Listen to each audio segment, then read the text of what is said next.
Dan is not the most equipped to beat the card Life from the Loam. He has 2 copies of Rest in Peace in his list. Otherwise, it's a hard card for him to fight in a long game. He can also counterbalance and Divining Top. Now, I remember talking to Kennen at the beginning of the year. Crazy to think that's almost 6 months ago.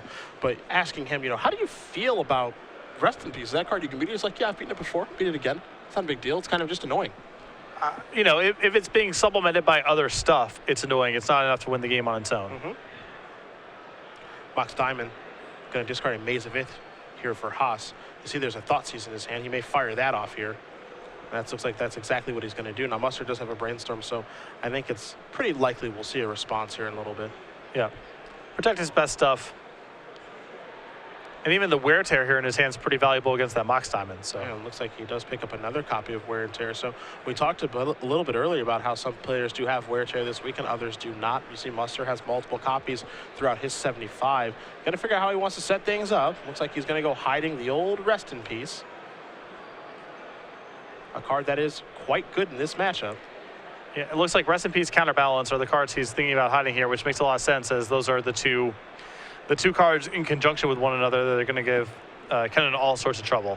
I actually like the way he's setting it up here too. You see you see Wear and Tear, Brainstorm, and then a couple of lands. What he's actually going to do is he sets Counterbalance on top, and then he sets Rest in Peace underneath it, so he can play Counterbalance, and he knows exactly what's on top, which is 2-mana spell, which presumably counters Life from the Loam. Very good sequencing here for Dan. Brainstorm going to bite the dust. Seems like a natural target there for Haas. Can't take one Wear Tear. And now there's Counterbalance, comes rolling off the top there. Haas is going to take a draw now.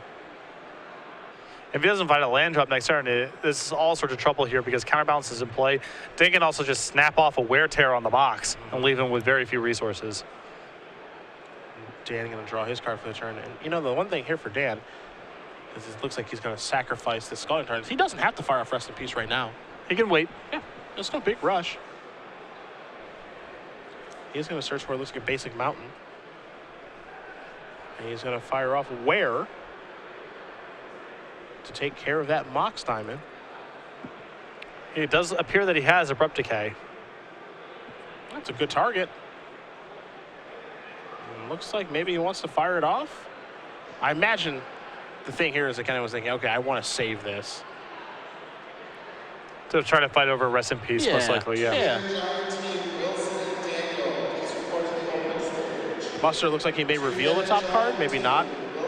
And he will. It's a Plains. I think the reason that Dan's revealing that more than anything is because he just wants to get the information on if I'm supposed to play a sack land. You're right. He can play Caracas and not shuffle if the card's good, or play a fetch line if it's something he doesn't want. Because he knows Abrupt Decay can't be countered. Right. But getting that little bit of information is key, and now he's going to drop down the Rest in Peace. And that's going to take care of all the graveyards. You have to imagine for Haas, this is not the first time he's played against this card. No, and it's going to be hard for him to get anything proactive going whatsoever while that Rest in Peace is on the table. You see Musser's hand here, Wear and Tear, Caracas, and a Scalding Tarn. Nothing too exciting, but all it takes is one draw step to turn things around. If he has a backup Abrupt Decay, then he can start playing again. Or he can just try to win the game with Liliana, for example. That's another path. But looks like an Urborg Tomb of Yawgmoth was the draw here for Haas. So swamps for everybody. Yeah, you see Musser grabbing the Wear and Tear, say, yeah, I'll discard this if you want me to. That's fine. Musser going to play a Scalding Tarn here. Not sure what he drew. It is a mystery to us, to you, and to Kennen Haas as well. As Haas does draw a card for the turn. He's run off some lands now.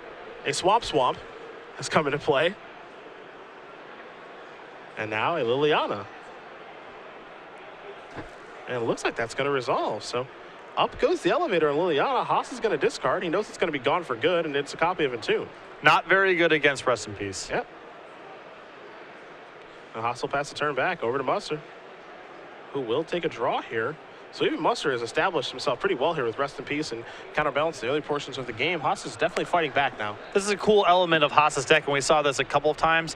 It's not a one-dimensional Loam deck where if you play any sort of graveyard hate, the game just ends. He has some backup plans, Liliana among them. There's a Bloodstained Mire, so another land here, and now the elevator goes up again. Musser ready to discard, so he wants to keep that Wear and Tear. So that card goes bye-bye. Haas is going to discard as well. It's Caracas and Life in the Loam. Those are what's going to go away. Now, this might be the Thoughtseize, and it is, so that's going to take care of that. So now Musser's out of cards. This is exactly how Haas likes things. Players having to play out the top of their deck and run perfect.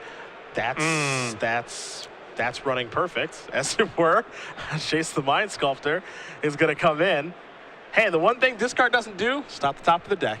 No, and it's why you can't play the slowest control game in Legacy, because these Jace decks, all they need to do is draw that card and all your work is undone. So the best Planeswalker in Magic history comes rolling off the top of the deck here for Musser. He decides to Brainstorm instead of going Fate Sealing. A little bit of an interesting decision when you're facing down Liliana. Yep, I think that he potentially had an opportunity to just start Fate Sealing and force the hand, but taking a different route. Badlands into Helm of Obedience. Excuse me? Oh, that is awesome. This is the That reverse is Helm. awesome. This is the reverse Oh my Helm God. Are you kidding me? Hoisted by his own petard. That is a nice rest in peace. That is real nice. Oh my God. That is Wow. it. Kennen Haas, he's clapping. He couldn't be happier. Wins the game. Of course he's beaten rest in peace before. He's going to do it Wow, again.